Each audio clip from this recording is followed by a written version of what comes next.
Welcome to the week 2 go-to session. So this is the second session of such that we're holding this month, right? There are 4 of these. I hope everybody had a terrific Thanksgiving. Welcome back. Don't know what else to say, except that I hope everybody had a good break. Do get ready though. Sometimes November, December, I don't know, different in different years, but it can be a bit sluggish. Not just for you guys, but for students at any place that I've taught, because you get the nice hefty break, right? Thanksgiving and several days off. Then you come back and you know that more holidays are just looming. Christmas, New Year's, Hanukkah, Kwanzaa. Stay strong, okay? Oh, wow, Lynette, I'm sorry to hear that. I got sick twice last month. Uh, yeah, it really did a number on me. So I'm sorry to hear that. And Tamara has a son whose birthday is tomorrow. Woot woot. Actually, my son's birthday is Thursday. So if your son's birthday is the 4th, I have a little tyke who is um, going to be a year older on the 5th. I also have a sister who was born on the 5th. So 2 family members. I know. Nobody cares, right? People watch this video are going to be like, okay, move on with the show, please. We don't care. But welcome back. Let's move forward. Okay, so we're in week 2. Let me just give a grading update. So right now I'm making it through your 2 bios. Okay, remember grading, or excuse me, due dates were adjusted because normally that 2 bio thing where you had to post to the board and respond to one of your classmates would have been due on a Wednesday.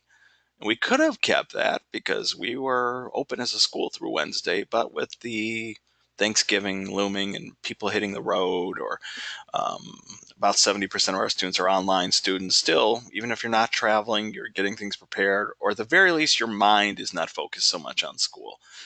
So, yeah, we moved that all the way until Monday last night. Your week 1 summary was also due last night. So, I am making my way through those assignments, okay? Right now, I'm looking at everybody's bios, and I will then immediately shift to your summary. Okay. Now, this lecture, I hope, will be much shorter than week 1. Not because I'm trying to give you short shrift, but because week 2 is so much like week 1. So we're going to focus on some of the stuff on the slides, and then the one assignment this week that is different. But okay, let's take a quick look. All right, so here I am. I'm grading this stuff. Okay, tail 2 bios, and then your first summary. Remember, you had to pick one of those 5 articles and essentially summarize it. So here we are in week 2, and we'll get to this assignment, the main assignment that's due Sunday, but it's the same thing. Okay, you are going to choose an article that has been purposely paired with the article that you chose in week 1. So if you chose the Harry Potter article, there's another Harry Potter article to read for this week. If you chose the music streaming article, there's another similar article. Okay, so we have uh, two articles on the same topic essentially, but they're kind of in opposition to one another. So yeah, I'm kind of spilling the beans early, but you're doing the same thing. You'll be looking at that assignment, summarizing it. Now you can look at it one of 2 ways. Really, I have to do the same thing again? Okay, maybe that's not. You were looking forward to a much different assignment. But on the other hand, you know what to expect because we covered this in week 1. Those of you who are here for the lecture, we talked about not just what a summary is, but strategies. Um, so you can keep those in mind for week 2, because I'm not going to go over those again. I'll just point you to the week 1 lecture. Also, you will get feedback from me. So if you did an awesome job on the summary, just do it again. If you didn't do so great, well, you know what to fix. Okay, so yeah, it's nice in that sense. You're sort of doing the same thing again in week 2 with a different article, um, but you should be golden. Okay, if you did awesome in week 1, just do it again.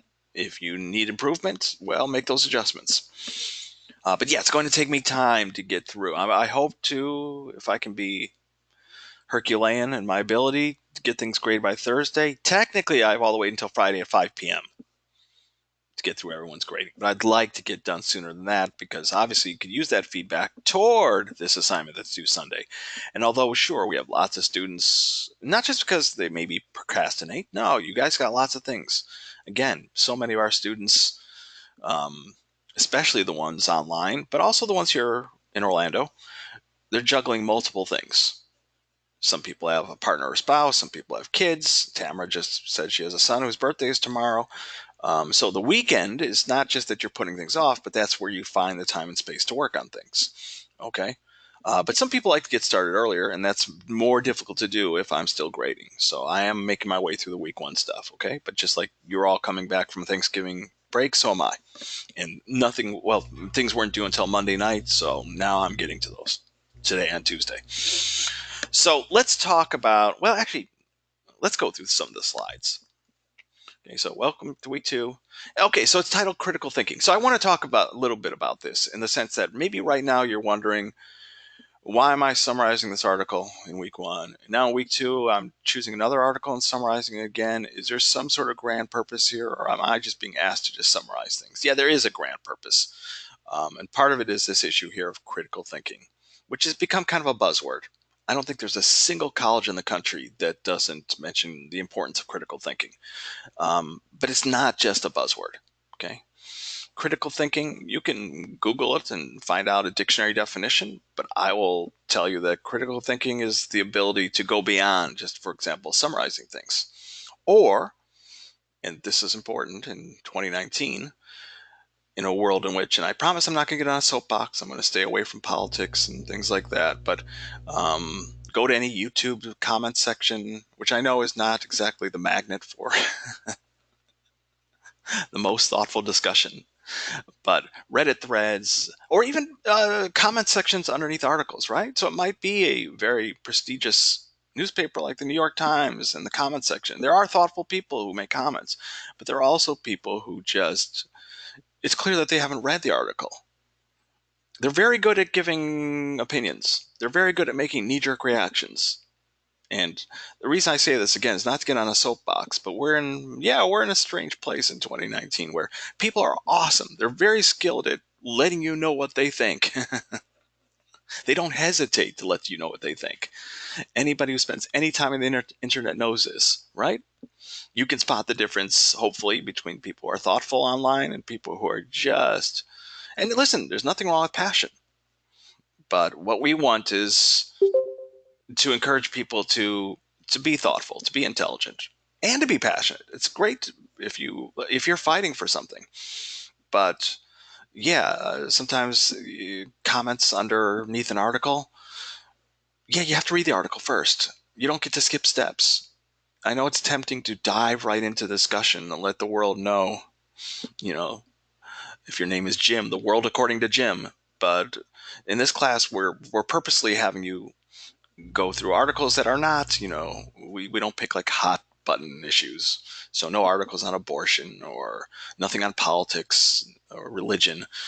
No, we pick things that are related to your areas of study. We have lots of music people here, so articles on music streaming. We have people here who study digital cinematography, so a couple articles related to Hollywood movies and so on. Okay, we can't cover everything, so if you're here to study mobile app design, we don't have 2 articles on mobile app design. But I think I mentioned this week 1. You do have the ability to choose your own articles, but I recommend that you let me see them first because it's not just a matter of choosing any article and summarizing it. You then have to find also another article that kind of has a contrasting view. So most students choose one of the articles that we've chosen for them because we've already done the work for you. Okay, week 1, you choose an article. Week 2, you have the opposing article. But yes, we want you first to understand what you've read, which means taking the time to read it with care and then show me with your summary that you understand what it's about, that you understand what the big topic is, which shouldn't be too difficult. It's about Harry Potter. It's about music streaming or streaming music quality, so on. You can spot the author's overall arguments. You can spot the article's most important points, right, that you can kind of condense. You can explain to another person what something is about, because that's important, right? That first we have to know something before we can speak about it, and that's what we're working toward. Okay, so in week 3, you can see, speak your mind. So you get a chance, yes, to start speaking yourself. But we want you first, before you start speaking about streaming music or Hollywood films or Harry Potter or what were the other articles about? Video games, okay? That you first take the time to read those articles with care. So anyway, yeah, here's the lecture article overview. Excuse me. We're already talking about critical thinking. How many of you haven't just heard the word, but you feel confident you know what critical thinking is about, right? Not just moving through the world,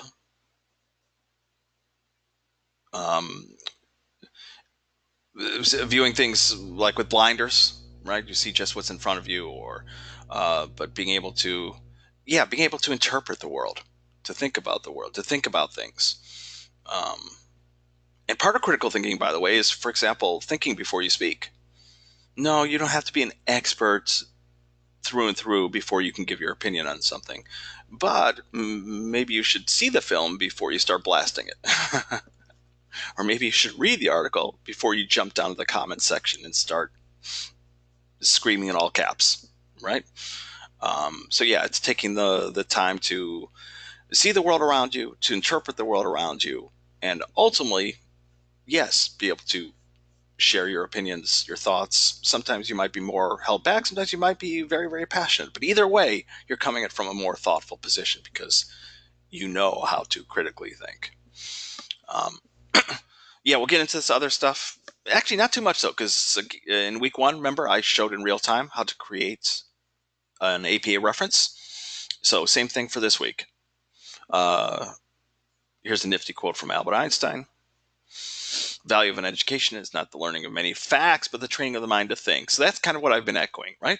This quote from Einstein is essentially getting at the core of critical thinking. It's not just the memorizing of facts or just seeing what's in front of you, but going beyond that. And I forget which one of those Greek dudes it was. If I were a more ambitious instructor, I would have looked it up.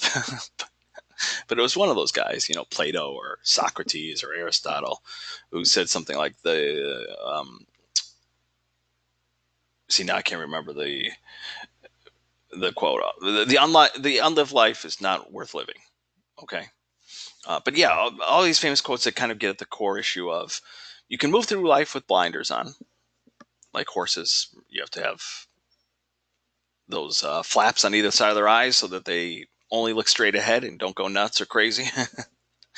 You can move through the world like that, or you can move through the world as a thoughtful thinking person. And listen, critical thinking does help you. Okay. And I promise that I'm not going to touch politics with a 10-foot pole, but whatever your interests are, or wherever your leanings are, it helps you, for example, to make decisions when it's time to vote. It helps you when it comes to being able to see through what someone says or spot the poor logic, okay, of whatever politician speaks. That you can see that, right? That you can kind of see through things and beyond things, and that requires, yes, a mind that's capable of doing more than just the learning of facts, but a mind that can actually think. Um, and I don't think I have to say too much more about this, why critical thinking matters. I'll just say that it does apply to your fields. Okay, so we have people here to study graphic design. We actually have a terrific, oh, good, Fuad. I hope I'm saying that right. Aristotle, the ability to entertain an idea without accepting it is what differentiates an educated mind. Okay, awesome. The ability to entertain an idea without accepting it is what differentiates an educated mind. Nice. Um, there's someone this month who's studying graphic design, I believe. Is she with us? No, I don't think so. But I read someone's personal bio today who's here to study graphic design. We have a terrific program with graphic design. I think it gets like in rankings with like other schools. Might be the Princeton Review or something. Anyway, we have a area of graphic design. I don't know that much about graphic design, but we get into some of these issues in creative presentation. I just teach the very, very basics, and I sort of do it from um, I don't so much teach design principles, but I stress the importance of just not throwing things on slides, right? To have some sort of plan in terms of placement. Um, I think I bring up like the rule of thirds, that you can think of the slide as, um, either horizontally or vertical in thirds in terms of where you. It's kind of like if you've ever opened PowerPoints, like grid lines appear. Those grid lines are helping you place things. So yeah, we get into very, very basic notions of graphic design, creative presentation. But people who study graphic design go way beyond that. Okay, in terms of layouts and things like, yeah, like not just making things pretty or following solid design principles, but which design is most effective, which designs can be most effective for your audience. The thing I love about teaching creative presentation, by the way, I'm in the English department, but every so often, sometimes 1 month, sometimes 2 months, a year, I'll help out in the creative presentation department. What I love about teaching that class is getting students to think that way, right? Because you guys show up, you all took creative presentation, right? You show up and your notion of presentations was the same as mine. I learned all these skills coming here to Full Sail because Full Sail is an innovative place, and so these notions that you just open up PowerPoint, choose a generic template, and just start throwing words on slides. Right? You just take the content of what you're saying and literally put it on the slide. And who wants to do that? Who wants to sit there and read what you're literally saying? And so we stress a completely different strategy, which is to emphasize visuals, only important words, and that those act as a kind of visual anchor or background to connect with what you're saying. What you're saying is important, and the visuals are there to complement that instead of what everybody else does when they open up PowerPoint, which is just throwing words on slides and creating bullet points with words. And anyway, I don't have to return you to creative presentation, but that involves critical thinking. So if you think back to creative presentation, I don't know how you guys did in that class. I had an awesome experience just a couple months ago where really like 90% of the class did a terrific job. Like they showed that they got the basics down. But if you think back to that class, like you stretched your mind. You didn't just throw words on slides. You had to make choices. You had to find the right visuals. You had to make those slides look attractive. You had to script that presentation. You had to figure out a way to process a lot of material down to 3 minutes and do it effectively. So yeah, that's critical thinking. I'm not going to go through major by major and explain how critical thinking applies. I'll just stress that, yeah, it plays a role. Okay, so whether you're here to study entertainment business, game design, any game design people with us here tonight, right? Game design has critical thinking all over the place. Yeah, Seamus, I read your bios today. That's right. You're from Montana, here to study game design. So even if you haven't started studying game design, gamers know just how much work goes into the creation of even a simple game and all the things that can go wrong if you're not thinking carefully about not just programming, but about the player's needs, the user's needs. If it's, for example, software, I know this is game design specifically, but um, film, of course, same thing. Lots of choices you have to make that go beyond just technical knowledge. Creative writing, same thing. Recording arts, ditto. Okay, all these areas. Critical thinking is important. So I'm going to skip by this because I don't know. It always goes over like a lead balloon every month. I don't know. And plus, yeah, I don't. The things you're reading are online, and while some of you might be old school and print out on paper the articles, you can sit on the couch and read it. So many people are reading off screens. I don't know how many of you have the ability to like write in margins and things, but okay, if you're not literally writing in margins, use whatever technique you can to pay close mind to what you're reading. Right. So here's just an example of that. The truth is, the things you're going to read in this class. I mean, there is an activity later which this kind of note taking will help, but in weeks 1 and 2, yeah, for the summary, you probably won't be doing this. We might return to this in week 3. Okay. Um, yeah, I'm going to skip by this. Exactly, we did some flipping. So what you're doing now in week 2 used to be week 3, well, and vice versa. So this is actually all week 3 stuff. So let me skip ahead. I know, I apologize. It's a bit confusing. We used to have people summarize an article in week 1, then speak their mind about it in week 2, then summarize a different article in week 3, and that was causing confusion, going that back and forth. Okay. So yeah, all this stuff we'll return to next week. Let me chuck this. let's just start talking about week 2. So you have the typical stuff that you should look at on your own. Uh, I'll talk a tiny bit about this, but I've already spilled the beans that you're essentially doing what you did in week 1 all over again. So let's talk about this thing. And note that it does not have a due date of Sunday. It has a due date of tomorrow. Okay. There will be students who get confused because week 1 had a different due date schedule. So this is an activity called Check Your Flow. You will essentially take your summary, the one you just wrote and handed in last night, and you're going to do 2 things. First, you're going to color code it, and then you're also going to write a short reflection, 100-word reflection. Okay, so yeah, grab your summary, and of course, it would be helpful if you had feedback from me. But in some ways, this activity might be more useful if you haven't yet got feedback, because I think there's value in being able to spot different parts of your summary and try to take a close look at your summary in terms of those parts without me first giving you feedback. But essentially, yeah, you'll take your summary, the one you just handed in, and you are going to color code different parts of your summary. So the part in your summary where you identify the article's thesis or main idea, okay, so the author's overall point, where you wrote about that in your summary, you'll color that blue. Topic sentences. Topic sentences are like the thesis of the paragraph. Remember in week 1, I suggested a basic framework for the summary? I think I also said that I don't want to see like one ginormous paragraph, that you should be writing 3 or more. It should be a multi-paragraph summary.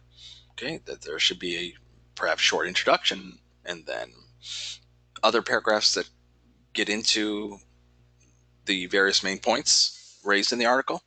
You have an example. So sometimes the best way to do this is not so much to listen to me speak, but just to open the example. Every single activity in this course comes with an example. Okay, so let's take a look. So here's this person's summary. The Big Bang Theory is better at portraying geekdom than haters admit. So yeah, I mean, will your entire opening paragraph be highlighted in blue? No, not necessarily. Just the part where um, the thesis is. Like, technically, this person probably should have only colored this blue, because this is the author. This is the writer's statement of the article's main point. That the author's argument is that the show, despite its faults, generally transcends the stereotypes upon which it is built, particularly in the terms of normalizing nerd culture and gender representation. Okay, so that's what should be highlighted blue. But yes, in general, hopefully the stuff toward the beginning of your summary is where you're explaining what the article is about in general and what its main overall point is. And in general, so I guess I don't want to teach tricks where people think, oh, I'll just color the beginning blue. But topic sentences you color green. Topic sentences are like the thesis of the other paragraphs. Okay, so if your paragraphs begin, if your one of your paragraphs begins, next, let's talk about the film's setting. That lets the reader know that, oh, this paragraph is going to be about the film's setting. Okay, it's like the thesis of that paragraph. It's preparing readers for what the paragraph is going to be about, because in general you have one topic per paragraph, or sometimes 2 closely related topics that sort of go together. But yeah, we don't jump wildly from point to point within a single paragraph. So here, Murray begins addressing how the show is effective in dodging some of the failings of the traditional 3-camera sitcom. Okay, so that's what this paragraph is about. So that sentence that defines what the paragraph is about, you color green, and so on. Anything that is basically supporting you going into further detail in that paragraph, you're going to color purple.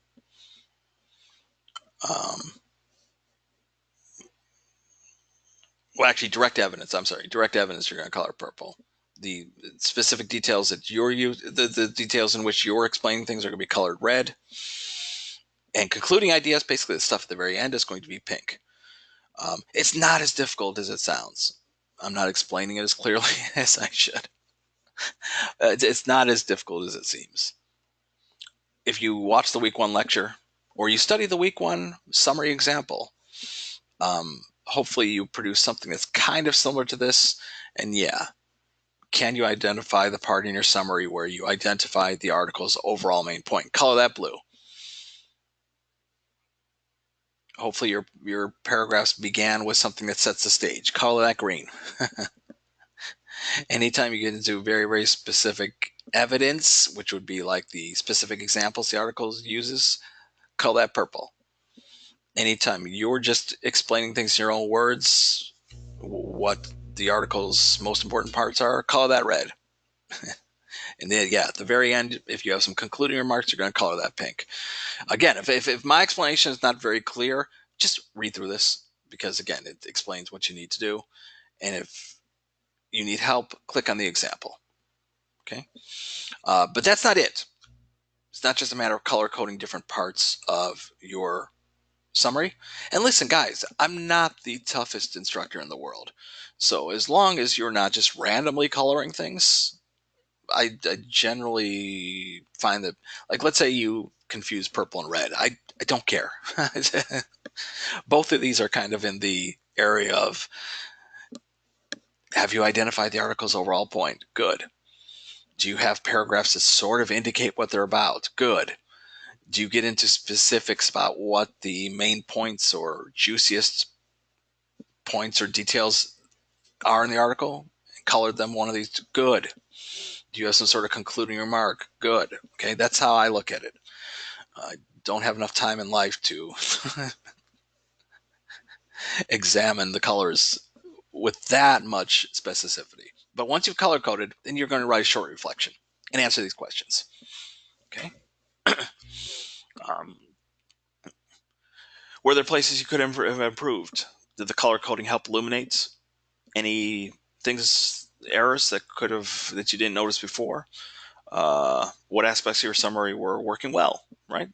That you thought you were efficient and well organized. 100 words is not terribly long. Okay. It's kind of a shortish, medium-ish paragraph. And do this seriously because I'm not interested in double penalizing people. So let's say there's someone who didn't watch the lecture, didn't read instructions thoroughly, didn't look at the example, and handed in a summary that isn't working very well in week one. Well, that person's probably going to struggle with this stuff. Okay. Um, and in order to not hurt that person by giving them a very low grade, here's a place where you can speak specifically. Like, oh, okay, now that I've been asked to do this, I can see that this could have been improved, or this could have been improved, or I didn't go into enough detail here, or I had trouble spotting the article's overall argument or thesis. Okay. So, yeah, take these things seriously because it can help mitigate against any trouble people have here. Because yeah, it's unfair to ask you to color code things and then you find out while you're color coding, wow, I didn't do anything right in week one. I was so focused on Turkey Day that I just wrote something quickly and submitted it. So yeah, this can help, um, and so on. Okay, let's see. Did I miss anything? Oh wow, someone does print out and write in the margins. Nice. Yeah, there are people who need that. Um, to hold something. I used to be old school, and I am in some ways with like books. When I want to sit down, I just am comfortable holding a physical book. But I am getting more and more used to reading on screens. Um, some colleges, universities will not allow either students. Well, they can't disallow the students from bringing a laptop, but they discourage them using or using it to take notes. One, because it's distracting, right? Hearing people type. But second, studies have found that there really is, like when you're typing and you're staring at a screen, you may not be listening to the instructor with the same intensity you would if you just had a notebook and a pen. So sometimes professors do that for a couple reasons. One is distracting. Two, because evidence suggests that you actually are more engaged and you're listening more intensely.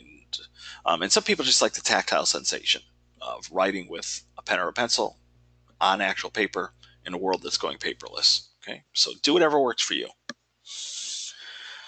Tamara says, so I know you said we have until December 22nd to complete the grammar quiz, but if we don't get it done this week, does it count against us? No, it just lingers there. You have all month to get it done. Okay, so actually, let's take a look at what Tamara is talking about. Believe it or not, we're getting near, well, 10-ish minutes away from the end of the lecture because it's going to take me 2 seconds to explain this. But yeah, okay, so you had a grammar quiz in week 1, right? Or no, it's in week 2. It used to be in week 1, now it's in week 2. Um, did I mention this last week? You have up and I think I did. You can take this up to 10 times. So don't worry if you bomb it the first time. Everybody does, or most people do. I don't think I've seen a person get like higher than a 90 on the very first try. That's by design because you get to take it up to 10 times. And there are explanations for why you get questions wrong. So study those, learn from them. By the way, every month there are so many students who just don't use all 10 attempts. I don't know if it's because they're perfectly happy with their 72 or for the life of me, I don't know why you wouldn't use all 10 attempts to get this grade as high as possible. It is absolutely possible. It's not like a miracle for you to get your grade up over a 90 because you get 10 attempts and eventually you'll get the hang of it from the explanations for why you get things wrong. So when you see a similar question, you can get it right. So yeah, please take advantage of that. But yes, it's due December 22nd for a reason. You have all month to take it, but don't forget about it. Sometimes I wonder if that's happening too. They just forget about it. So yeah. And I also said in week 1, you don't have to fear like, ooh, I got an 85. Should I stay? Should I go? It's not blackjack. I think I made that joke last week. If you get an 85 and then in your next attempt you go backwards, yeah, it keeps your highest score. Okay, so there's no reason. Kind of like I don't know if anybody took like the SET or the ACT. I mean, Full Sail is not that kind of school, so we don't require that. But like they have super scoring, so they keep your highest scores across multiple test dates. So you don't get penalized if you take it again and go backwards. That would be cruel. Okay, so we have one final thing to talk about. Lanesha, I hope I'm saying that right. Somehow I missed the part on 10 attempts. I'm not sure what that means. You missed the part. Um, okay, so the final thing we have to go over is the other big thing that's due, which is this activity here, which is due on Sunday. So don't forget, this guy's due on Wednesday. For people who miss the due date, still do it. Okay. The penalty for handing in something 1 day late is mild, 5 points. And sometimes I forget to apply the 5 point penalty. Uh, so yeah, get it done even if you miss the due date. Okay. But here's the assignment that's due Sunday. So again, choose the article that matches what you chose in week 1. So if you chose the Harry Potter article in week 1, you're going to choose the Harry Potter article again. It doesn't happen often, but I've been seeing students who in week 1 they chose Harry Potter, and then in week 2 they choose Jay-Z and the NFL.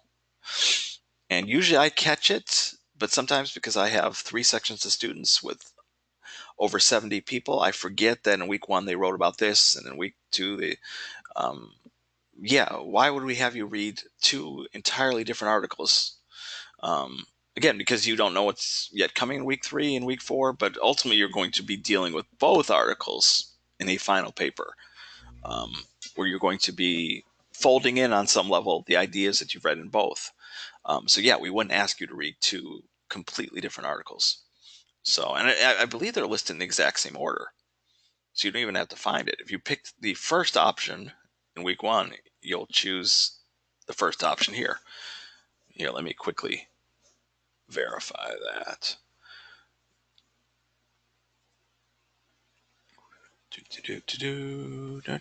We're almost done, so don't worry. So many things to click on. Week 1. Right? So yeah, the very first thing was the gift and the grift. What is Jay-Z's NFL deal really about? Video games, Netflix and the streaming wars, Harry Potter, music streaming. Oh, did I get out of this for some reason? Same thing here. Jay-Z, video games, Disney Plus. What was the article in the first one? Because we changed some articles too. Oh yeah, Netflix. Okay, so one's about Netflix and streaming. The other one's about Disney Plus and streaming. Harry Potter, and so on. Okay, so yeah, pick the matching article, and same thing. Okay, read the article carefully. Write a 300 to 400 word summary. It's the exact same thing. So, do I have to cover? Would anybody like me to cover the tips? I because they're in the week one video. So, can I point you there? That if you didn't watch the week one lecture, or if you were here but you don't remember the week one lecture, can I just encourage you to watch that again? Okay, thank you. One person said you're good. Because remember, I'm not going to do it entirely, but remember, I did something like this and said, you could begin with an overview of the. Oh, I think I said something like, name the author, what the article is about overall,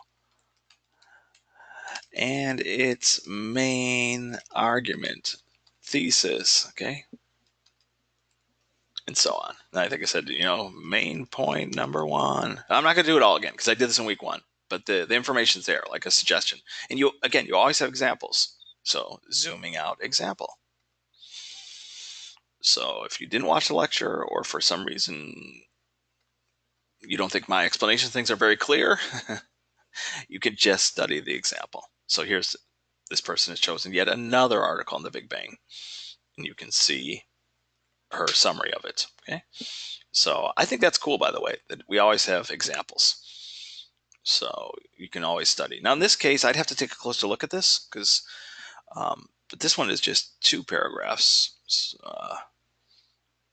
And in week one, I also showed in real time how to create references. But again, if you're not sure, just do what this one's doing. Okay. So you replace this name with the author of the article that you chose. Instead of this date, use the date of your article, and so on. So even though I walked through this in week one and showed how to do this, even if you don't watch the lectures, you can just imitate.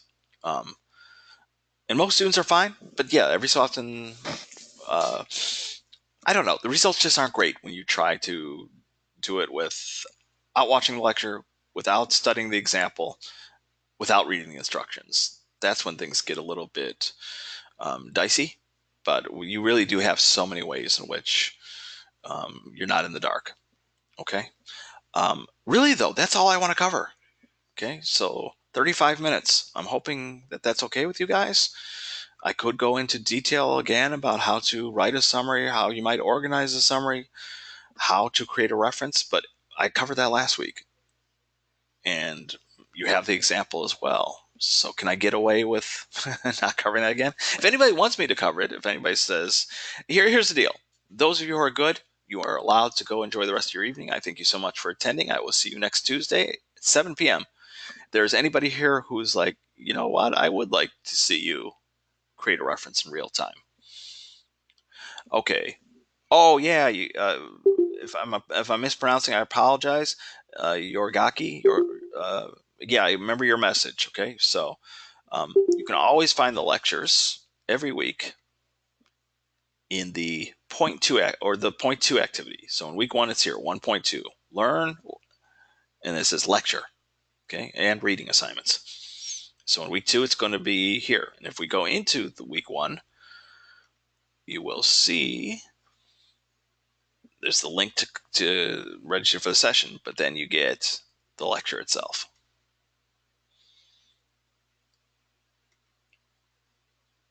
Okay. And yeah, if anybody needs to, like, let's say you have to revisit the information I covered, and you're like, well, I don't have to go over this stuff again. The two biography paragraphs. Just skip to the stuff where I start talking about summary writing tips, do's and don'ts. Okay, so that's awesome, right? You can just skip around. But yeah, that's where you'll find it. And if for some reason this isn't streaming efficiently, I've also uploaded it to YouTube. So, boom. Same thing.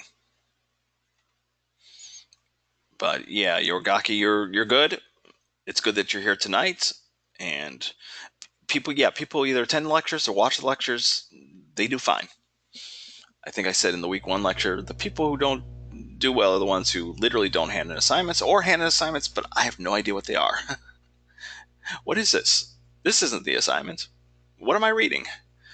Yeah, those students sometimes struggle. And I listen, I'm not making light of things. I know that, for example, there are serious emergencies that happen. There are life events. I've gone through them. I understand them. Uh, and sometimes that's what's causing people not to read instructions or watch lectures. They're desperately trying to stay on top of things at a time where it's just not working. Okay, but yeah, showing up for the lectures, and I think they're useful. People do well. Okay, so if you don't have comments, questions about anything, not just week two, but about the class as a whole, you can go enjoy the rest of your evening. I'll hang out though for a bit if people do have specific questions, or if people do want me to cover something instead of just pointing you back to the week one lecture.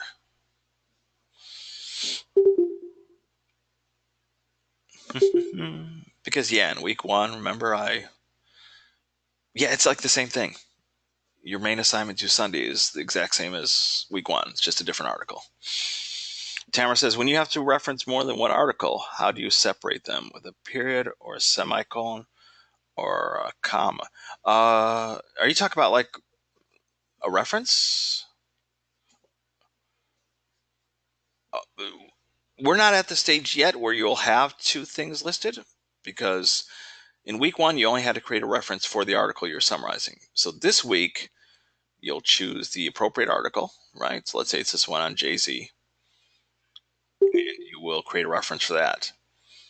If you are curious, it's just a matter of actually, uh, do I have, hold on, let me see if I have something at the, okay, we can use this. Oh yeah, here's an example of the reflection as well. Okay, so here's her reference. You would just click a space. I'll just make up a name. Smith, comma, we'll call him Frank. So last name, first initial, period. There's always period after each section within the reference. So we're done with the name, so we put a period. And then the date of the article. Again, I'm making things up. So let's say it was 2016, uh, November. Always write out the month completely. Don't do this. November 14, parenthesis, period, because we're done with the date. The title of the article goes here. Okay. And hardly anybody remembers this, but you capitalize just as you would a regular sentence, unless a word that you would normally capitalize appears. Actually, here, this should be like this. Oops. Why? Because we do capitalize the names of books and television shows and films. In fact, we should do this. Okay, because in a normal sentence, this is how we would handle the title of a film, a book, a play, big things, okay? Smaller things, things that are found within big things. So, television show would be italicized. An episode, a specific episode, would go in quotation marks. A book, we would italicize. But a short story found within a book or a poem, individual poem found within a book, we would put in quotation marks. Big things, whole things, get italicized. Smaller things that are individual parts of those big things, we put in quotation marks and do not italicize. Uh, and then we just put retrieved from, and then the website. I'll just grab this website and pretend it's a different one, okay? And the cool thing is, if you've already done this correctly, in terms of we do not indent the first line of a reference, but if it goes to a second, third, or fourth line, those lines do get indented. Oh, there's another mistake. You do not put a colon after where the words retrieve from. Okay, and if you do include the name of the website, you italicize it. If it comes from online, like a website, you don't have to give it. But sure, if it comes from like, uh, I don't know, Forbes, you would do that. But you don't have to include it. But if you do, you italicize it because it's a big thing. It's a publication name. Um, okay. But yeah, if you get this indentation set up the right way, it will automatically carry it over to the second one. If you remember in week 1, I hate seeing the hyperlink highlighted, so I'm going to remove that. Remove hyperlink. I'm just doing that by highlighting it and right clicking. It just looks cleaner to me. But Tamara, if your question was, you don't put anything between, so we don't end this with a period or a comma or a colon. We just hit enter just once. So sometimes students do this, put lots of space between references. No, just once. I lost my indentation, but all I have to do is highlight it, grab the bottom part of this hourglass and drag it 1/2 inch. Okay.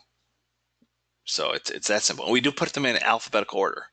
M comes before S. But you're not going to have to create 2 references until week 3. Okay. So this week you just have to summarize whichever article matches your week 1 article in terms of topic. You just have to create a single reference at the end of your summary for that article.